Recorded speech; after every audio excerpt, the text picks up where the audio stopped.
Hi everyone, in front of me I've got Redmi Note 15 Pro, and let me share with you how to enable the Google backup on this device.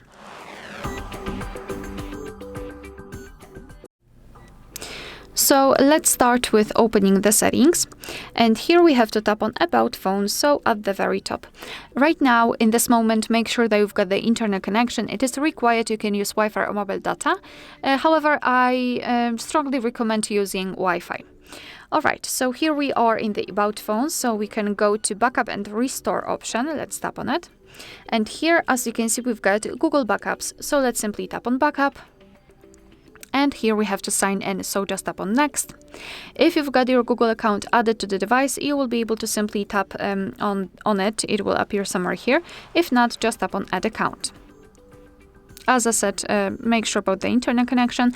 And here in this section, you can either create a new account if you do not have your own yet, or simply type your email or phone. So let me do it.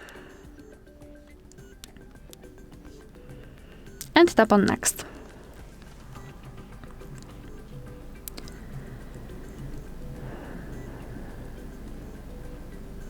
So right here, we have to enter the password. And after entering, simply tap on Next.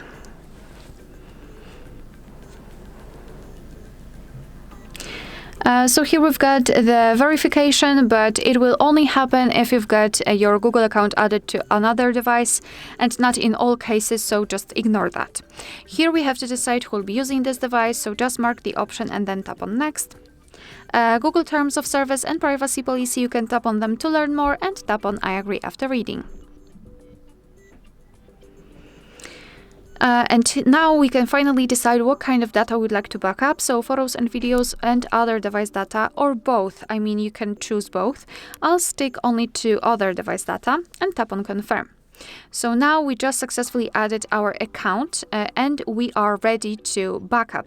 However, before that, you can enter other device data or photos and videos. It doesn't matter. I mean, it matters. It depends on what option you've turned on. And here you can check some further details about the backup. So, for example, you can check the amount of space. You can clean up the storage. So, for example, remove some unnecessary files. Here we've got also the backup details, so you can check what has already been backed up, and advanced settings. And I highly recommend to keep this option turned off. So basically, just ignore it. That's the best idea. And now all you have to do is to simply tap on Backup Now to finish everything. And from now on, your device will back up the data. Alright, so that will be all. Thank you so much for watching. Please hit the subscribe button and leave the thumbs up.